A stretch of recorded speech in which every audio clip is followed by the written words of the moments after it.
Shalom Bapak Ibu semuanya, berjumpa kembali dalam Gamaliel Morning Prayer hari ini, baik yang sedang di Gamaliel dan juga yang sedang di rumah masing-masing.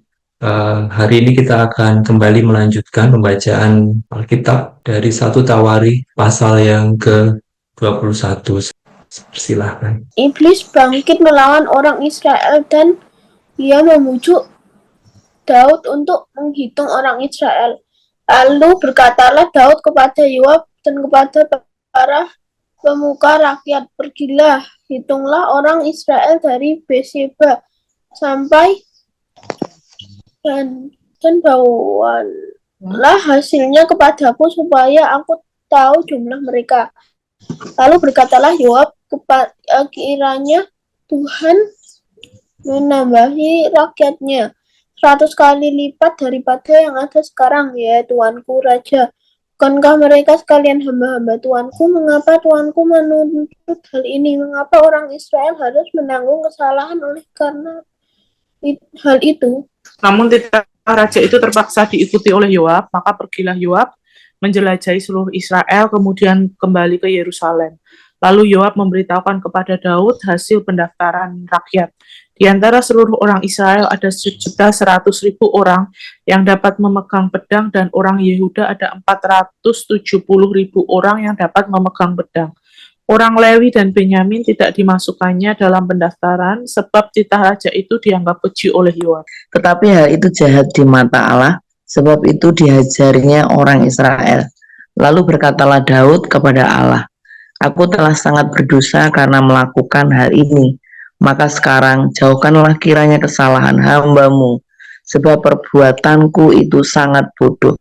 Tetapi berfirmanlah Tuhan kepada Gad, pelihat Daud. "Pergilah, katakanlah kepada Daud, beginilah firman Tuhan, 3 perkara kuhadapkan kepadamu. Pilihlah salah satu daripadanya, maka aku akan melakukannya kepadamu." Kemudian datanglah Gad kepada Daud, lalu berkatalah ia kepadanya, "Beginilah firman Tuhan, haruslah engkau memilih 3 tahun kelaparan atau 3 bulan lamanya melarikan diri dari hadapan lawanmu, sedang pedang musuhmu menyusul engkau, atau 3 hari pedang Tuhan, yakni penyakit sampar ada di negeri ini, dan malaikat Tuhan mendatangkan kemusnahan di seluruh daerah orang Israel. Maka sekarang timbanglah, jawab apa yang harus kusampaikan kepada yang mengutus aku." Lalu berkatalah Daud kepada Gad, "Sangat susah hatiku, biarlah kiranya aku jatuh ke dalam tangan Tuhan, sebab sangat besar kasih sayangnya. Tetapi janganlah aku jatuh ke dalam tangan manusia." Jadi Tuhan mendatangkan penyakit sampar kepada orang Israel, maka tewaslah dari orang Israel 70.000 orang. Pula Allah mengutus malaikat ke Yerusalem untuk memusnahkannya, dan ketika hendak dimusnahkannya, maka Tuhan melihatnya, lalu menyesallah ia karena malapetaka yang hendak didatangkannya itu. Lalu berfirmanlah ia kepada malaikat pemusnah itu, "Cukup, turunkanlah sekarang tanganmu itu." Pada waktu itu malaikat Tuhan itu sedang berdiri dekat tempat pengirikan Ornan orang Hit. Ketika Daud mengangkat mukanya, maka dilihatnyalah malaikat Tuhan berdiri di antara bumi dan langit, dengan di tangannya pedang terhunus yang diacungkan ke atas Yerusalem. Lalu dengan berpakaian kain kabung sujudlah Daud dan para tua-tua. Dan berkatalah Daud kepada Allah, "Bukankah aku ini yang menyuruh menghitung rakyat, dan aku sendiri yang telah berdosa dan yang melakukan kejahatan? Tetapi domba-domba ini, apakah yang dilakukan mereka? Ya Tuhan Allahku, biarlah kiranya tanganmu menimpa aku dan kaum keluargaku, tetapi janganlah tentulah menimpa umatmu." Kemudian malaikat Tuhan menyuruh Gad mengatakan kepada Daud bahwa Daud harus pergi untuk mendirikan mezbah bagi Tuhan di tempat pengirikan Ornan orang Yebus itu. Lalu pergilah Daud sesuai dengan perkataan Gad yang diucapkannya demi nama Tuhan. Ornan sedang mengirik gandum ketika ia memalingkan diri. Dilihatnya malaikat itu, 4 anaknya yang bersama-sama dengan dia menyembunyikan diri. Ketika Daud sampai kepada Ornan, maka Ornan mengangkat mukanya dan melihat Daud. Lalu keluarlah ia dari tempat pengirikan. Kemudian sujudlah ia kepada Daud dengan mukanya ke tanah. Berkatalah Daud kepada Ornan, Berikanlah kepadaku tempat pengirikan ini, supaya aku mendirikan di sini mezbah bagi Tuhan. Baiklah, berikan itu kepadaku dengan harga penuh, supaya tulah ini berhenti menimpa rakyat. Jawab Ornan kepada Daud, ambillah dan baiklah tuanku raja melakukan apa yang dipandangnya baik. Lihatlah, aku berikan lembu ini untuk korban bakaran, dan eretan-eretan pengirik ini untuk kayu bakar, dan gandum untuk korban sajian. Semuanya itu kuberikan. Tetapi berkatalah Raja Daud kepada Ornan, bukan begitu, melainkan aku mau membelinya dengan harga penuh, sebab aku tidak mau mengambil milikmu untuk Tuhan, dan tidak mau mempersembahkan korban bakaran dengan tidak membayar apa-apa. Maka Daud memberikan kepada Orman sebagai bayaran tempat itu emas seberat 600 sikal. Lalu Daud mendirikan di sana mezbah bagi Tuhan, mempersembahkan korban bakaran dan korban keselamatan, dan memanggil Tuhan. Maka Tuhan menjawab dia dengan menurunkan api dari langit ke atas mezbah korban bakaran itu. Lalu berfirmanlah Tuhan kepada malaikat itu, supaya dikembalikannya pedangnya ke dalam sarungnya. Pada waktu itu juga Daud mempersembahkan korban di sana ketika ia melihat bahwa Tuhan telah menjawab dia di tempat pengirikan Ornan orang Yebus itu. Kemah suci yang dibuat Musa di padang gurun dan mezbah korban bakaran pada waktu itu ada di bukit pengorbanan di Gibeon. Tetapi Daud tidak berani pergi ke sana berhadapan dengan Allah untuk menanyakan petunjuknya, sebab ia takut kepada pedang malaikat Tuhan itu. Terima kasih Bapak Ibu semua. Puji nama Tuhan. Firman Tuhan hari ini yang akan kita pelajari beberapa waktu ke depan, Bapak Ibu. Kalau kita kemarin mengikuti sebelum pasal ini, Daud diberitakan, dicatat di Alkitab mengalami banyak kemenangan atas penyertaan Tuhan. Kemenangan-kemenangan itu dicatat semua. Dan terakhir kemarin juga di pasal 20, perang melawan Bani Amon, perang melawan Filistin, semuanya menang. Dan hari ini kita melihat kejadian yang luar biasa berbeda ketika dimulai di ayat 1, iblis bangkit melawan orang Israel dan ia membujuk Daud untuk menghitung orang Israel.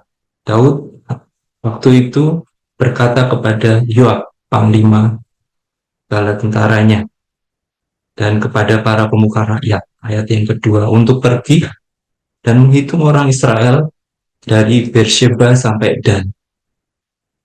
Saya mencoba untuk melihat di peta berapa luasan wilayah yang harus dijelajahi Yoab. Bapak Ibu semua, kurang lebih kalau panjangnya itu sekitar 250 sampai 300 km. Dan di kitab Samuel juga mencatat Yoab perlu waktu 9 bulan 20 hari untuk melakukan survei ini. Dan ternyata kalau kita juga baca di 1 Tawarikh 27, ini belum selesai survei ini. Respon Yoab, dia ketiga menarik untuk kita pelajari, karena respon Yoab waktu itu, kiranya Tuhan menambahi rakyatnya 100 kali lipat daripada yang ada sekarang, ya Tuanku Raja. Bukankah mereka sekalian hamba-hamba Tuanku? Mengapa Tuanku menuntut hal ini? Mengapa orang Israel harus menanggung kesalahan oleh karena hal itu? Jadi bagi Yoab, yang diperintahkan atau yang dititahkan raja pada waktu itu adalah sesuatu yang sepertinya keliru. Karena di situ dicatat bahwa kenapa orang Israel harus menanggung kesalahan ini. Yoab mencoba untuk bertanya dan mengingatkan Raja Daud. Namun Yoab sebagai panglima, sebagai bawahannya, dia terpaksa mengikuti perintah Daud. Jadi untuk kali ini Yoab mungkin tidak setuju dengan perintah raja, dan dia melakukannya dengan terpaksa karena dia tentara. Mungkin secara hati nurani itu tidak setuju, tapi secara komando harus berangkat gitu ya Bapak Ibu. Lalu dia memberitahukan hasilnya setelah tadi 9 bulan 20 hari kurang lebih survei di seluruh penjuru Israel. Didata di ayat yang kelima ada 1.100.000 orang yang dapat memegang pedang, dan orang Yuda ada 400 70.000 orang yang dapat memegang pedang. Namun di ayat 6, Alkitab juga mencatat bahwa orang Lewi dan Benyamin tidak dimasukkannya dalam pendaftaran. Kembali lagi, bahwa Yoab merasa bahwa apa yang dititahkan raja ini tidak hanya salah, tetapi dianggap keji. Ayat 7 kita melihat juga bahwa ada hal yang mengagetkan karena apa yang dilakukan Daud itu adalah jahat di mata Allah. Sebab itu ayat 7 dihajarnya orang Israel. Setelah mendapatkan kemenangan demi kemenangan, setelah mendapatkan wilayah-wilayah baru, barang-barang jarahan, permasalahan sekarang ada di bangsa Israel sendiri. Ketika pemimpinnya melakukan tindakan yang tidak sesuai dengan perintah Tuhan. Dan Daud waktu itu merasakan bahwa dan baru sadar di ayat 8 bahwa aku telah sangat berdosa karena melakukan hal ini. Maka sekarang jauhkanlah kiranya kesalahan hamba-Mu sebab perbuatanku itu sangat bodoh. Bapak, Ibu, dan Saudara, seorang Daud mengaku dosa, bahkan dicatat di Alkitab mengaku sangat berdosa dan melakukan perbuatan yang tidak hanya bodoh tapi sangat bodoh, dicatat di Alkitab. Ayat 9, Tuhan tidak langsung merespon berkata kepada Daud, tapi melalui Gad, melihat Daud, supaya pergi, katakan kepada Daud dan menyampaikan firman Tuhan bahwa konsekuensi dosa di sini adalah ada tiga hukuman yang diberikan. Pilih salah satu. Ayat 11 dikatakan, beginilah firman Tuhan. Ayat 12 disampaikan, pilih 3 tahun kelaparan, 3 bulan lamanya melarikan diri dari hadapan lawan, atau yang ketiga, 3 hari pedang Tuhan, yakni penyakit sampar ada di negeri ini. Dan malaikat Tuhan mendatangkan kemusnahan di seluruh daerah orang Israel. Dan Daud di situ diminta untuk menimbang, Bapak Ibu. Ayat ke-12, jawab apa yang harus disampaikan kepada yang mengutus aku. Y-nya di situ besar, berarti diutus oleh Allah. Lalu berkatalah Daud kepada Gad, sangat susah hatiku, biarlah kiranya aku jatuh ke dalam tangan Tuhan, sebab sangat besar kasih sayangnya, tapi janganlah aku jatuh ke dalam tangan manusia. Daud, kita juga bisa saat ini meneladani bagaimana pilihan hukumannya, bahwa dia memilih lebih baik jatuh di tangan Tuhan. Pilihan ke-1 dan yang kedua itu adalah dikejar musuh atau kelaparan juga, kelaparan dan dikejar, tapi dia memilih jatuh di tangan Tuhan, bukan di tangan manusia. Jadi akhirnya ayat 14, Tuhan mendatangkan penyakit sampar itu ke orang Israel, dan gak menyangka bahwa penyakit itu mendatangkan kematian, Bapak Ibu. Ada 70.000 orang dalam waktu yang singkat. Pula Allah mengutus malaikat ke Yerusalem untuk memusnahkan, dan ketika hendak dimusnahkan, ayat 15, maka Tuhan melihat dan Tuhan menyesal karena malapetaka yang tidak didatangkannya. Dan Tuhan berfirman pada waktu itu kepada malaikat pemusnah untuk cukup dan turunkanlah sekarang tanganmu itu. Pada waktu itu malaikat Tuhan sedang berdiri, Bapak Ibu, di tempat pengirikan ornan orang Yebus. Ketika Daud mengangkat mukanya, maka dilihat malaikat Tuhan berdiri di antara bumi dan langit. Ini kejadian yang kalau kita bayangkan, saya membacanya merinding, karena di tangannya terhunus dan diacungkan kepada Yerusalem, kepada bangsa pilihan Tuhan sendiri, kepada tentu Daud sebagai pemimpin, ya merasakan apa yang saya lakukan sampai akhirnya Tuhan mengutus malaikat pemusnah ke Yerusalem. Maka respon Daud, Bapak Ibu, berpakaian kabung, sujud, tidak hanya Daud dan para tua-tua. Dan berkatalah Daud kepada Allah, kembali lagi, ini doa Daud, bukankah aku ini yang menyuruh menghitung rakyat? Aku sendiri yang telah berdosa, yang melakukan kejahatan. Tapi domba-domba ini apa yang dilakukan mereka ya Tuhan? Persis ini sebenarnya apa yang Yoab awal respon ketika diperintah David. Kalau kita baca tadi Bapak Ibu, ayat 3 kan, mengapa orang Israel harus menanggung kesalahan oleh karena hal itu? Daud pada waktu itu berdoa supaya hukuman itu menimpa Daud dan kaum keluarganya, tapi jangan menimpa umat Tuhan. Bapak Ibu, sebenarnya untuk survei perhitungan rakyat ini sebenarnya bukan hal yang baru. Kalau kita baca di Keluaran itu juga ada. Musa juga diminta untuk menghitung rakyat. Namun penghitungan itu tidak hanya sekedar menghitung, namun juga harus ada korban persembahan yang harus disiapkan ke setiap orang. Karena kalau tidak akan ada tulah.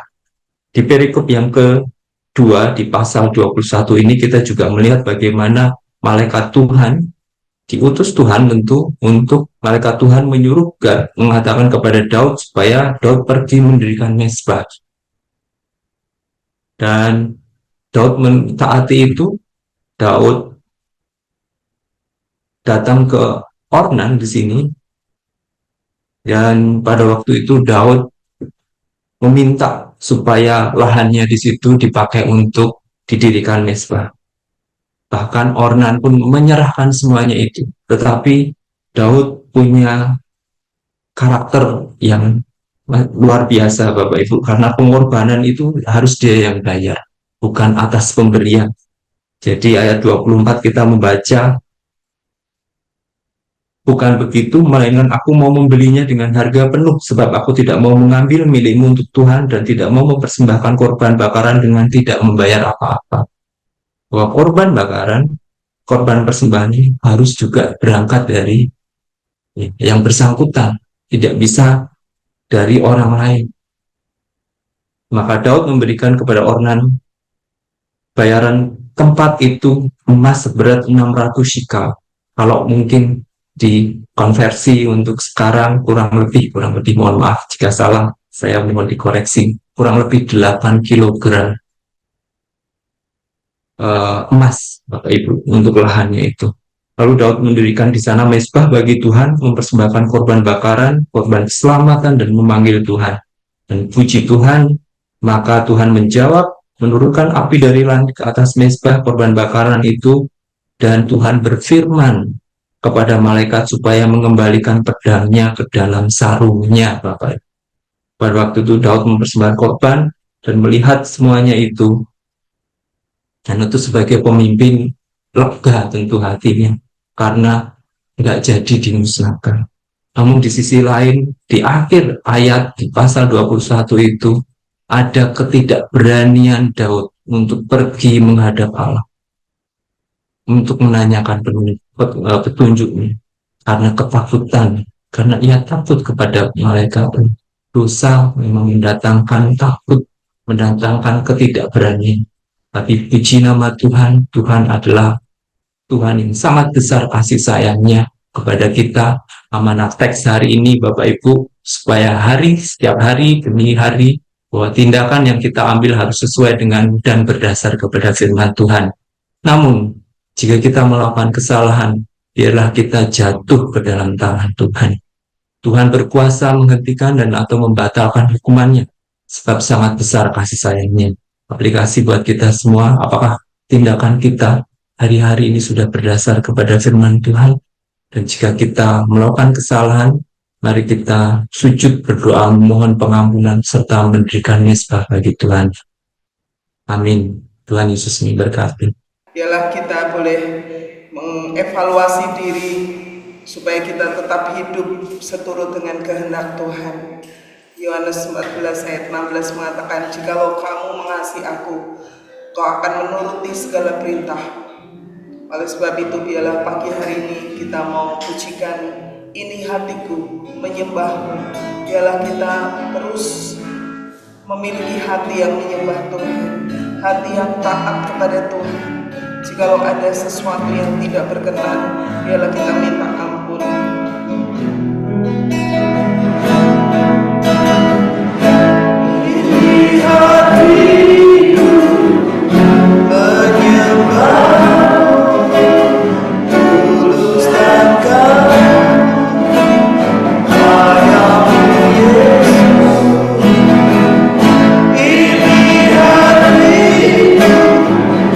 Tak sempurna,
Hatiku mengasihi